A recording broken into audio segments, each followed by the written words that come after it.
What's up, Internet? I'm Pete and Bessie here with my good friends Robert Thompson and Ozzy Panko and welcome to Slackencast. Today we're going to be talking to you guys about early access games, pretty specifically tailored towards Steam games because that's pretty much the only place you can get early access games right now. But speaking of which, we can talk about a recent news development with early access games, which is that for the first time we'll be seeing them on consoles when they come to Xbox One. So that's. I mean, I don't have too much to comment on that other than I think it's cool. I'm not against early access as a thing. I think it's a bit of a. It sets a bad precedent. I think it's definitely why we see more and more games coming out that are not finished, because I think we've sent the message to publishers and developers that we're okay with buying unfinished games. Yeah, all that means to me is that now you can get scammed on PlayStation and Xbox. Yeah. Is it just no, Xbox? just Xbox. Just Xbox. Xbox? Whatever. So you can get scammed on the Xbox. Yeah. Well, that's not new. We're all thinking it. But yeah. Thank So you. overall, how do you guys feel about early access games? Ozzy, you want to start us off? It just really depends on the game. There are instances where early access really works, and there are instances where it really does not work. Like I think all three of us have played Darkest Dungeon. Yeah. I love that game. Yeah. And when a game is in early access and it gets updated and it gets what it needs to evolve as a game, and people, I don't mean people, but programmers who are working on the project, if they're there to add what the game needs or what they want the game to have, then sure, early access is great because it gets people with no money the money that they need to make the game that they want. But then there's instances where it's bad, where people tell you that they're making a game and they're not. It's the same kind of risks, I think, that are associated with pretty much any crowdfunding, anything like that, you know? Right, you take that risk in any form of media. If it's a filmmaker with a movie or a... Well, no, not with that, because, if you're pre-ordering it or whatever. That's what I meant, yeah. That's another thing, too. Like, pre-order is kind of like an early access in the same way. I mean, you're basically agreeing to pay for something before it's even done. The difference with early access is now it's like, it may not get done. Pre-orders, it will get done. That's the difference. It's like when you pay for a AAA game, even if it's not fully finished when it's out or whatever, you do know that the game's is going to come out mostly finished, at least. And then, you hope, and then it's going to get some kind of patch it'll come out, but then they'll punch a bunch of DLC out for it. Right. Yeah. That's totally different. That's last episode. A lot of early access games never even get DLC, even when they're out, so... Yeah, well, I mean, it's almost like a barrier for them, which is kind of good. I mean, most indie games don't get their DLC, right? You know, unless it's a big hit. So when the game...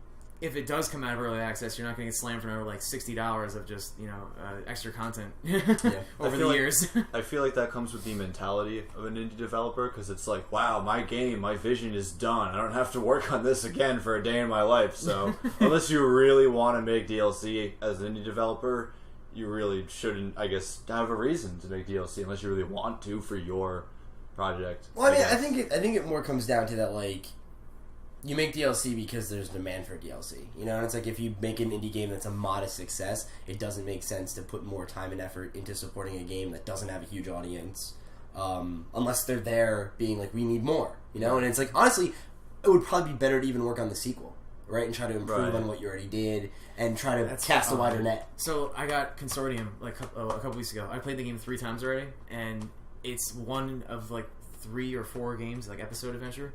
And it's like the trailer that came out for the second one. They're always showing all these improvements on the first game. It's early access because it's not all the episodes are out, but they're using it as the jump point to fix any problems along the way. So every game after this is just gonna be better, as it goes. So that's a perfect example of early access. It's not gonna be done right now. I mean, that's a perfect model of game development. Right. You make a game as a learning experience. Right. Then you make a sequel that's better than your first one. Yeah. It's like, holy shit, right? So it's weird because it does help. Yeah, it can help a developer, put out what is basically a AAA game for less money and a lot more time probably because it's just less people working on it. But much more time. That it's going to be a good game if you can see episodic adventures along the way that at least have improvements. I mean, as early as the first one coming out. I would disagree that like I have not seen any indie game really that's on the level of a AAA game. Like not usually. I mean, I guess it depends on what you define an indie game Right. at this point. But the only argument I would make toward that is there is the guy who left Capcom and made Mighty Number 9 on Kickstarter. see, like I would argue that like even the Looks like that's an early access title, I guess, if you think about it. no, Mighty Number it's not 9. an early access title. It's not out yet. It's not available on Steam or anything, but you can still like support it on Kickstarter, I guess. Yeah, but I would consider that different than early access. No, you're right. Because Yeah, that's 'cause it's a not pre-order. available on early access. Yeah, it's a pre-order. so- You're not playing like what is Right. essentially. I think early access is like a demo process. You know, it's like this is the pre-beta. It's like, well, okay, like sure, whatever you want to call it. You're letting us play a game that's not finished so that you can play test it and make Right. money to finish the game, which I don't have a problem with because again, I like when it comes to like it's the same way I feel about DLC. It's the same way I feel about most things in the industry that like if people want to buy it, that's their prerogative. If you want to pay for an early access game, you have to acknowledge that you're taking that risk.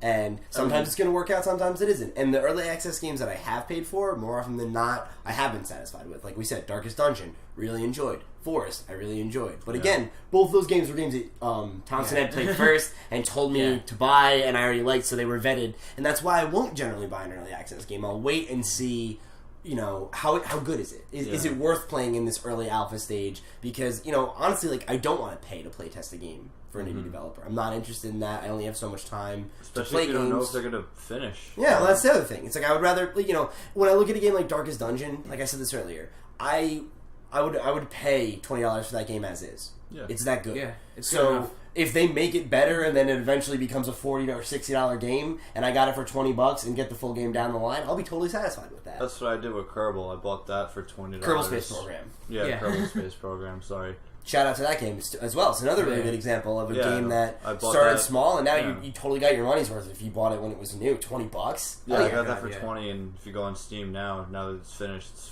$40.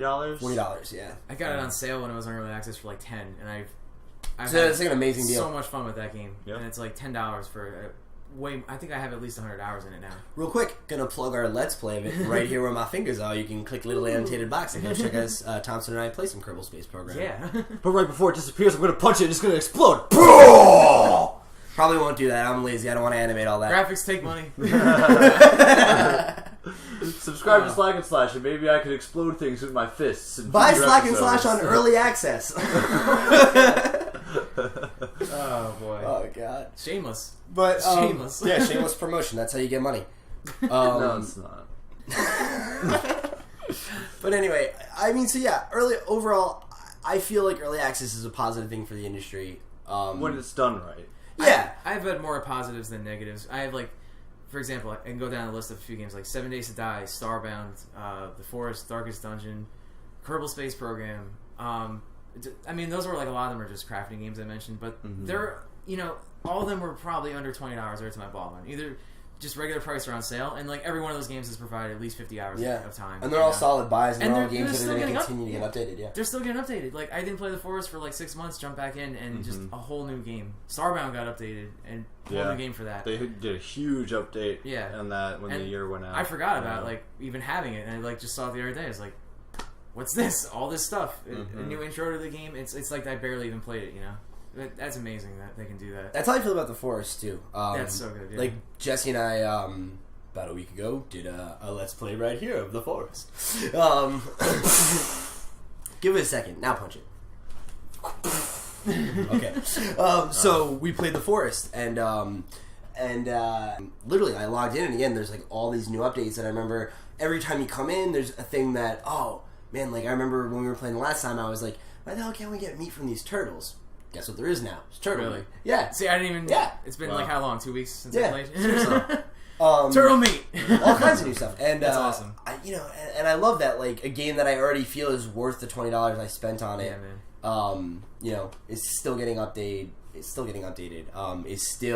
going to be. It's like when you see the final version of The Forest, it's going to be such a different experience, and you're going to already have probably put 100 hours into it. Oh, yeah. By that point, it's like that's amazing. That's an incredible value. Yeah. And the game is always going to, like, almost every early access game is under $60 right off the bat. Right. So the fact that you can put like 100 hours into a game, for the price, it's amazing. I'm such a fan of early access games. Actually, You have to be a smart consumer in Yeah. the Yeah. early access market, though. I mean, I think that's true. In For general. anything. Yeah. Yeah. In Steam general, helps games. a lot because those reviews on the side, you look at it and it says like 40% positive. You immediately just look away. Don't even. Yeah. Bother Well, right. with it. We've spoken pretty much 10 minutes now on good early access stuff. So now I think we need to turn focus on the awful parts of Yeah. early Some of the access. Yeah, more look at the elephant in the room. Yeah, turds out exactly. there. The elephant in the room is why early access sucks. So, have either of you guys had a really negative experience with an early access game? I mean, I didn't buy the game on purpose. It came in a bundle because I'm such a fan of Tim Schafer and Double Fine. I bought a Double Fine bundle, which I think came with Brutal Legend, Space Base DF9, the Psychonauts, and I don't know, some other titles. Good, bad. Iron Brigade. Good grab. Iron Brigade was like a tower defense game that they did that I never played.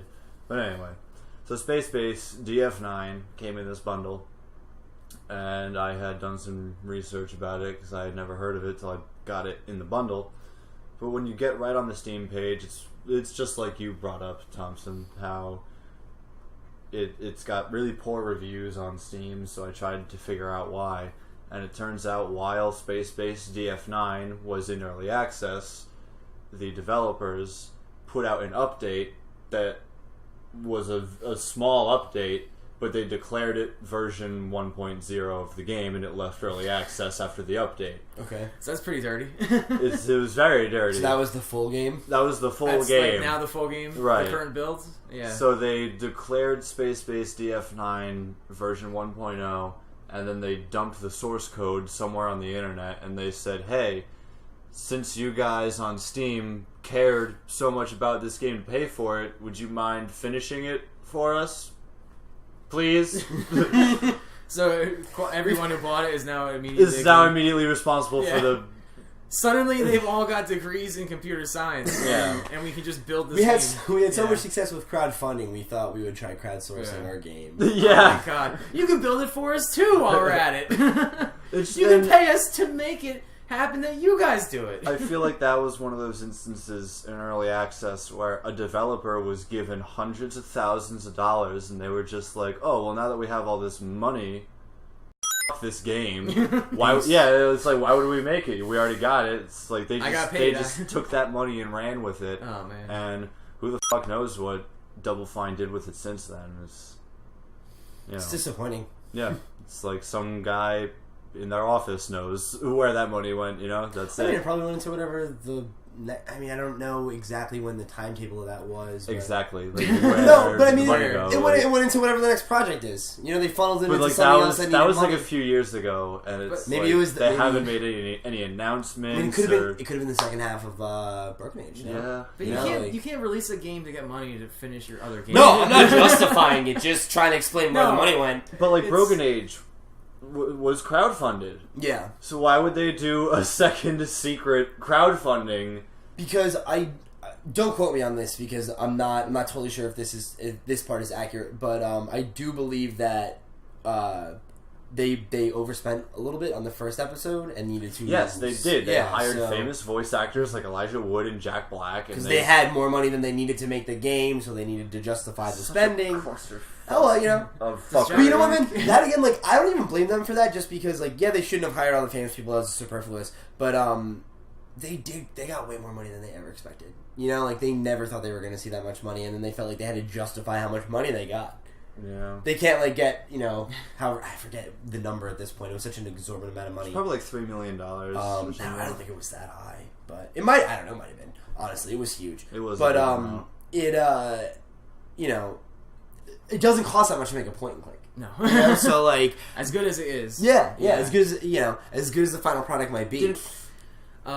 So you had was it Space I Base just DF9? did Space Base. That's the only one I bought physically.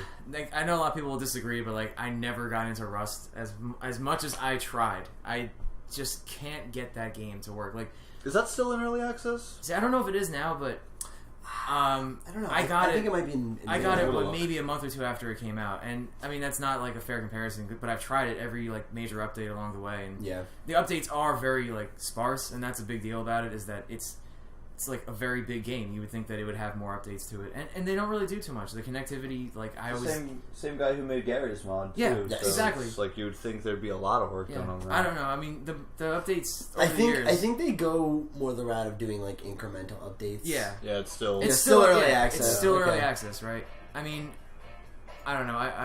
I've never gotten into this game, and I feel like I should have been able to, but like you have no defense against anything like when you log off, like besides being in your base. And if you're like logged off for like whatever reason you can't get on for a couple of days, like you're gonna lose everything. I mean, it's a joke that we've said a few times, but we call it the poverty simulator just because like, it's like everything you get is just handed to you for whatever reason. Like you're lucky enough to find something, and then the great hand of fate comes by and takes it all away in the morning, and it's just like, oh, cool, I'm back in poverty now. Like I have to start all over, smashing rocks while I'm naked. And it's just like the best part about the game is seeing all the naked people running around, like trying to like make it work when you have like even just a regular pistol. You know, that's like as far as I don't know. I mean, there's been people who have had way more like fun experiences with that game than me, but I could be a little biased to it. But I don't think it's good. I don't think for the time and the length of time it's been out, it should have maybe like. It's not even that stable either. Like I always lose my connection when I play that game.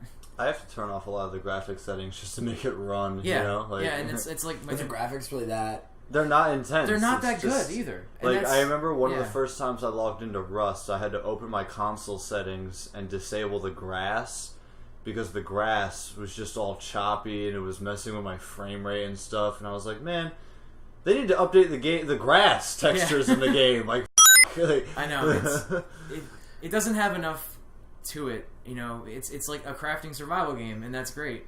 But there's what's the point of a crafting survival game if you have to restart every time you log in? That's what I mean. It's just like you really can't get anywhere. It's all about base building, right? And your base gets taken or destroyed within a week. You know, anywhere that's good, someone's gonna mess you up. Yeah, I think a game like that is really all about like it takes so long to get anywhere. Like, Ark is like that, and that's one of the most popular crafting games in early access right now. I mean, it's like never mind early access, popular game on Steam.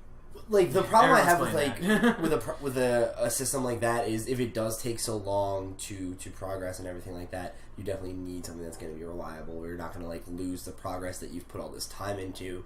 But even with early access, you're risking things like server resets. Oh yeah, you know? Totally. And like losing H1Z1 especially. I mean, within a week, every single player that gets on a server in H1Z1 would build up every building and everything's boarded up, and then the server has to reset a week later. H1Z1's another awful example of early access stuff. You know what I mean? Like again, that was so overhyped. We will not have anything that changes the gameplay through money, and then they unleash all these things that give guns and airdrops and all that. So within like the week of it coming out too. So it's like some early access projects are just broken promise simulators. Oh man, that's depressing. Broken promise simulators. Like it's like virtual reality if you had no girlfriend, and the whole thing of it is having no girlfriend. The game is to have no girlfriend.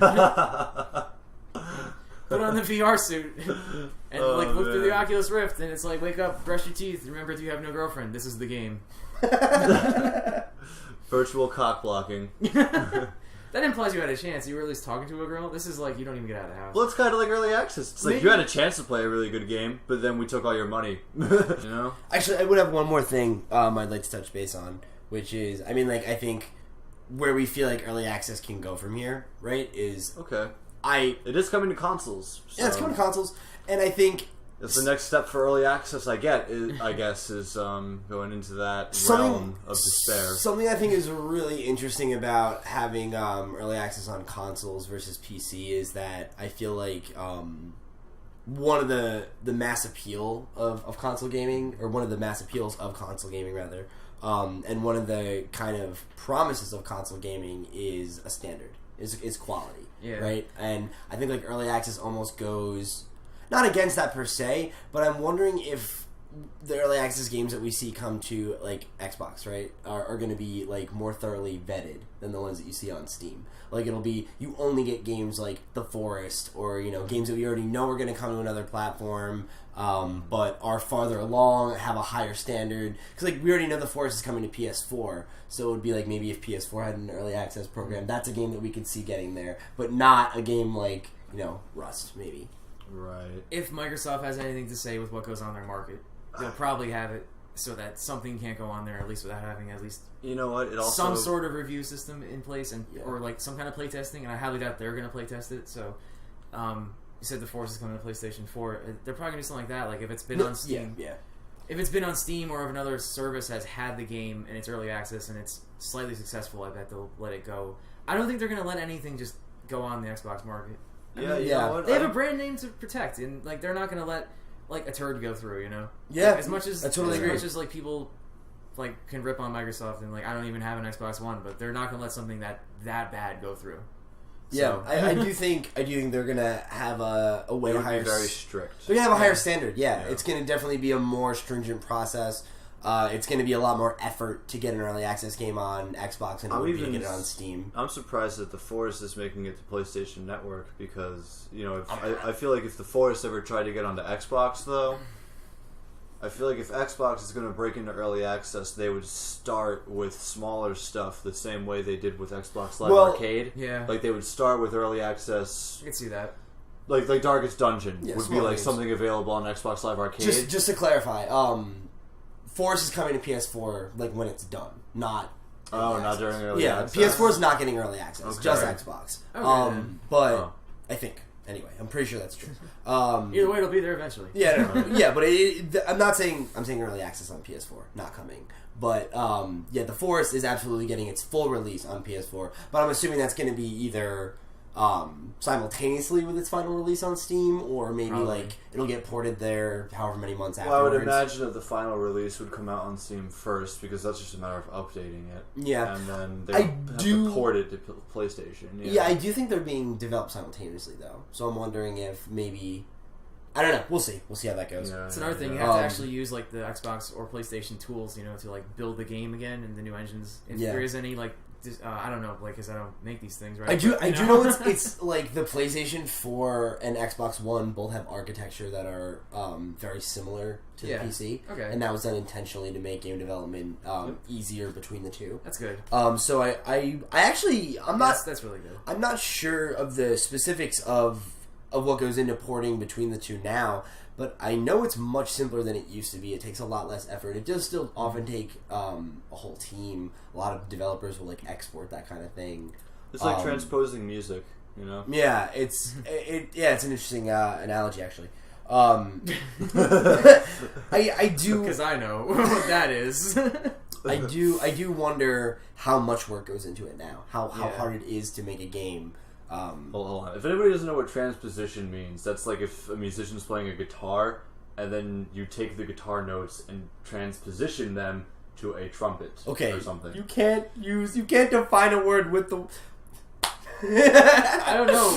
It's context clues, man. The transposition is like instruments come in different keys, so it's like the notes on a guitar are different than the notes on a trumpet. So you take the music for the guitar and then make it so it's the same as the trumpet. I don't think that helps. That didn't help that much. I'm sorry. It's overcomplicated. I know what you're talking about, and I've never heard that before. All right, cool. Oh, yeah. That helps. There's a music lesson for you guys. I learned something today. The more you know. I think that about wraps it up, right? But that's pretty much all we have to say about. We're gonna put early access on the rack.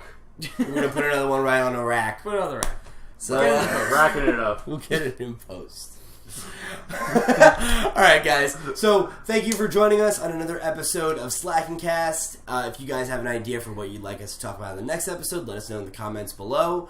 Or hit us up on Twitter. Let us know what you guys think about early access games. What have been your experiences with them? Do you like them? Do you not like them? What are some of your favorites?